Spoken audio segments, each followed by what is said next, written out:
Apa yang terjadi ketika api tak terkendali? Siapa yang siap menghadapinya?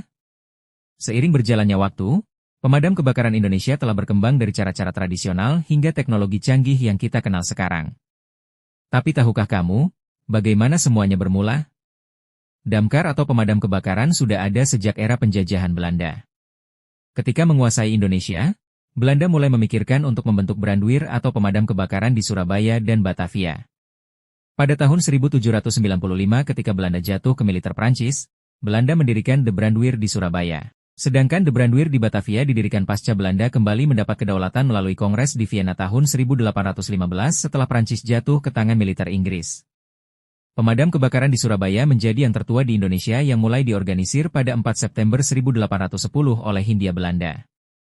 Gubernur Jenderal Hindia Belanda atas perintah Herman Willem de Endel mengeluarkan peraturan reglemen mengenai damkar hingga adanya Undang-Undang Gula dan Agraria membuat Brandweer Surabaya tidak cukup mendapat suntikan dana. Brandweer Surabaya baru memiliki kantor saat pemerintah sudah tidak dijalankan secara sentralistik, melainkan bersifat otonom. Sedangkan urusan pemadam kebakaran di Batavia, Jakarta mulai diorganisir oleh pemerintah Belanda pada tahun 1873. Pada awal-awal Brandweer dibentuk tidak memiliki petugas tetap. Tahun 1850-an petugas resmi dibentuk tetapi belum dijalankan terlalu serius. Dalam catatan sejarah damkar di Indonesia, satu peristiwa penting yang menggerakkan pemerintah untuk menjalankan damkar secara serius yaitu terjadinya kebakaran besar pada 1913 di daerah Kramat Kuitang. Kala itu kebakaran yang terjadi tidak dapat diatasi oleh pemerintah kota karena Brandweer belum memiliki alat pemadam kebakaran yang memadai. Peristiwa yang menimbulkan kerugian besar ini menjadi pelajaran penting bagi company.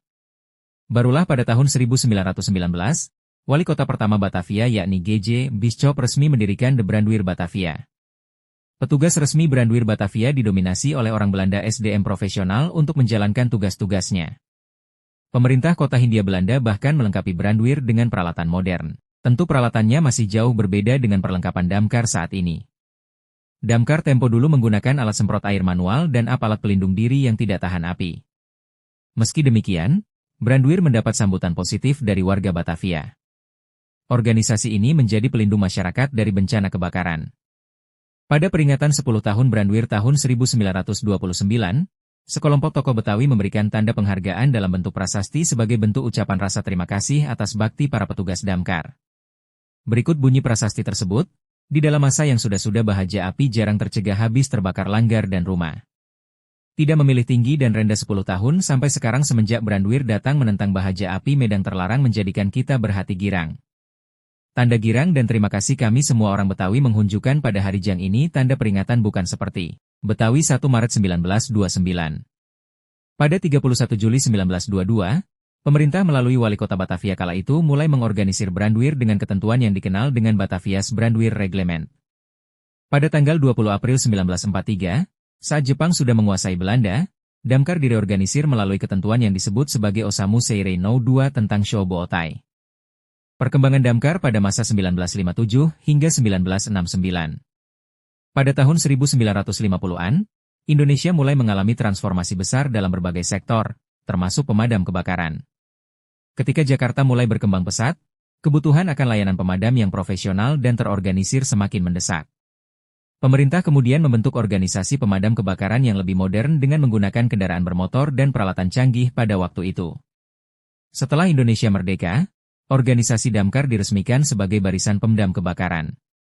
Pada masa ini, pasukan damkar masih menggunakan nomenklatur BPK. Tugas BPK masih sebatas pada upaya pemdaman kebakaran saja. Pada 14 Agustus 1957, pemerintah Kota Praja Jakarta mengeluarkan perda melalui lembaran Kota Praja Jakarta No. 22 1957 yang disahkan oleh Menteri Dalam Negeri tertanggal 21 Desember 1957. Meski sudah terbit perda baru, Wali Kota Praja Jakarta Sudiro masih menggunakan Stadblad van Nederlandse Indi No.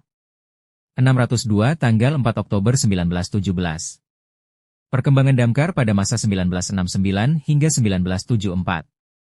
Perubahan mengenai damkar di Jakarta dilakukan lagi setelah diterbitkan Surat Keputusan Gubernur KDH DKI Jakarta No. BII B35-1975 tentang perubahan nomenklatur Dinas Pemadam Kebakaran menjadi Dinas Kebakaran. Perubahan ini bukan hanya menghapus kata pemadam saja. Nomenklatur Dinas Pemadam Kebakaran yang diubah menjadi Dinas Kebakaran bertujuan untuk menegaskan tugas pokok dari organisasi ini. Perkembangan Damkar 1980 sampai sekarang.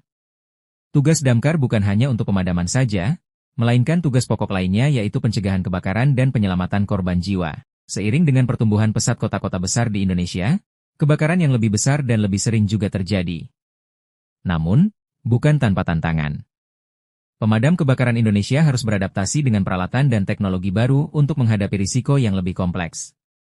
Dengan kemajuan teknologi, mobil pemadam kebakaran mulai dilengkapi dengan sistem pemadam otomatis, serta kendaraan pemadam yang lebih cepat dan efektif. Di masa sekarang, pemadam kebakaran Indonesia tidak hanya berfungsi untuk memadamkan api, tetapi juga melakukan pencegahan dan penanggulangan bencana, seperti kebakaran hutan dan kebakaran industri. Di Jakarta, Surabaya, Bali, dan kota besar lainnya, pemadam kebakaran menggunakan alat modern, seperti drone untuk memantau kebakaran dari udara, hingga pompa air bertekanan tinggi. Pemadam kebakaran tidak hanya bertugas di kota-kota besar.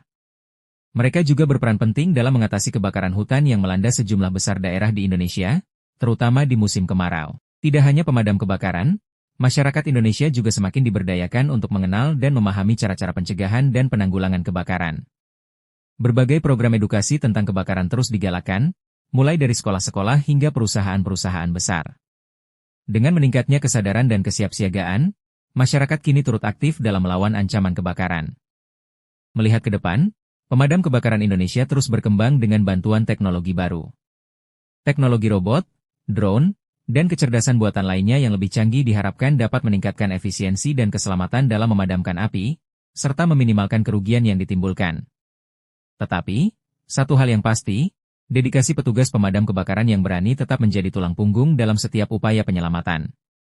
Perjalanan panjang pemadam kebakaran Indonesia telah melalui banyak tantangan, tetapi juga banyak pencapaian. Kita tidak hanya bergantung pada teknologi, tetapi pada semangat gotong royong dan keberanian para petugas yang siap mengorbankan nyawa demi keselamatan orang lain. Jangan lupa untuk terus mendukung mereka, karena kebakaran bisa terjadi kapan saja, dan pencegahan adalah kunci utama. Jika kamu merasa video ini bermanfaat, jangan lupa untuk like, share, dan subscribe agar kamu tetap update dengan sejarah dan teknologi yang terus berkembang. Tinggalkan komentar. Apakah kamu pernah melihat pemadam kebakaran Indonesia bekerja? Bagikan pengalamanmu.